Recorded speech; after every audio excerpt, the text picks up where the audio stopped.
Hello everyone. This is my second video. I was really hesitating to make my first video, and I had my doubts about it, but I posted it anyway, and I actually put it on a forum, the social anxiety forum, which has such a great small community, and there are people there that have social anxiety and are really supportive pretty much no matter what you say. And they'll help you and give you advice with any problems you have. If you don't know which forum I'm talking about, I'll put the link down in the description. So definitely check it out, because it's just such a great community, and I love it there. Now, about my first video, I put up a goal at the ending of it, and I felt a bit iffy afterwards because I thought it was way too specific, and I should really make it a broader goal for a huge amount of people. So instead of doing really toned down goals, I'm going to show you a couple techniques that my doctor showed me for an anxious situation that's coming up. This really helps you. You have to do some paperwork, and I know what you're thinking. You hate doing paperwork when it comes to, writing down your anxious thoughts and whatnot, but it really helps. It really does, and it'll be good for you in the long run.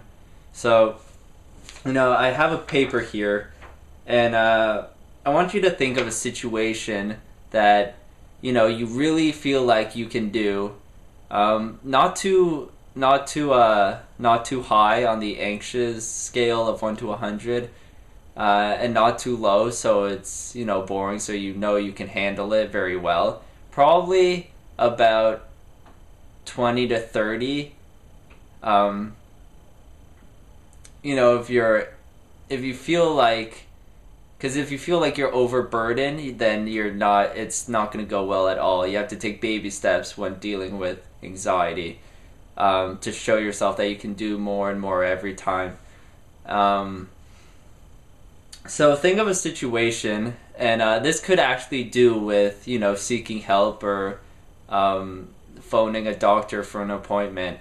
And I set up this paper here where I put the situation up top. So write down what the situation is. So write down the social event or the general event that you have to go to. So as an example, I'm going to use making an appointment with a doctor, or going to your first appointment with a doctor. So I would write that in the situation, and then over here I put the anxious thoughts, which means what are you afraid of? What are your first thoughts that come to your head when you think of the situation? Pretty much, what do you fear most happening? And over here, I put up coping thoughts, and this is pretty much your evidence against the anxious thoughts. So what can you think of? What is pure fact that you can think of that goes against the anxious thoughts, that proves it wrong? So that's coping thoughts. So let's say you made an appointment with a doctor, and your anxious thoughts are, what if I screw up? What if I say something stupid? What if it's too awkward? What if I can't think of anything to say? That would be your anxious thoughts. So write it down under the column of anxious thoughts, and then think really hard about the coping thoughts, because there's always coping thoughts, no matter how hard it is to think of one. There is always one. So the coping thoughts. Well, the coping thoughts is, if you made an appointment with the right person and he or she knows what they're doing, then they know the condition of social anxiety. They know already that you're not going to be, the most talkative person in the world. They know that you're shy, and they know that you're very, I would say, sensitive to, what you say and how you look, pretty much.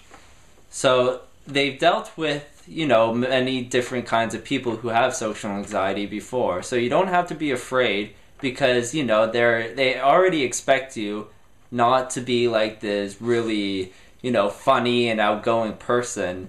No, they're here to help you and to pretty much, you know, provide you with that life of, you know, being a happy and outgoing person.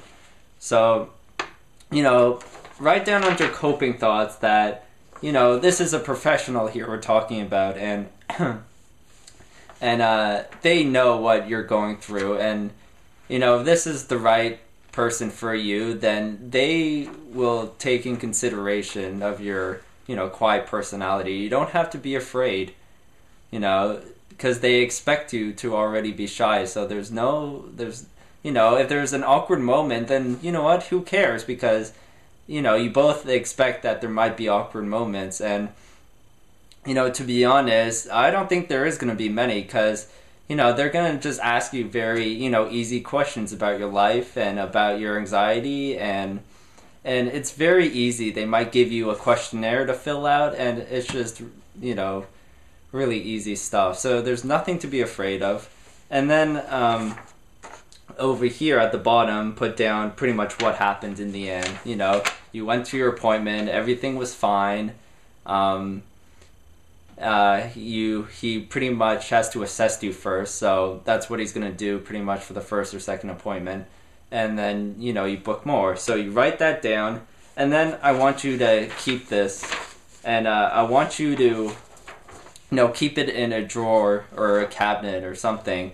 And so for next time, when you're like, well, you know, next week I have the appointment again and I think I'm going to get really anxious again, I want you to look back at your previous achievement, that you did do it. There's evidence, there's proof that you did do it already.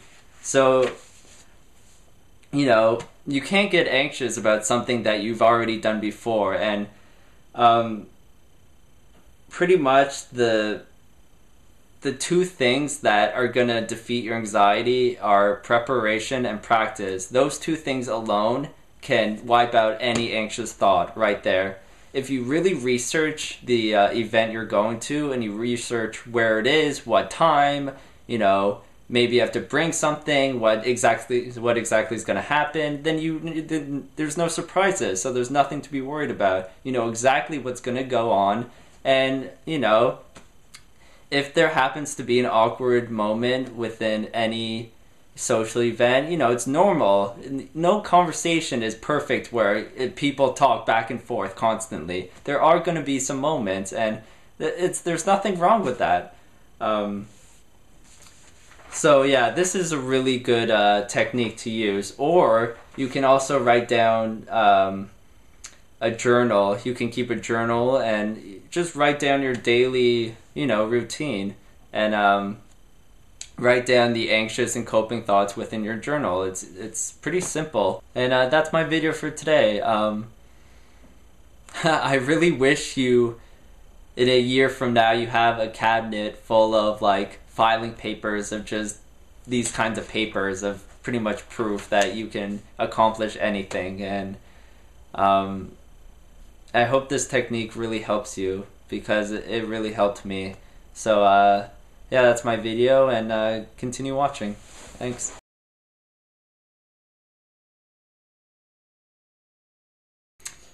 I'm doing this video to, well, let me clarify something from the first video. At the ending of the first video, I said, I pretty much put up a goal for everyone to do, and which was to... God damn it!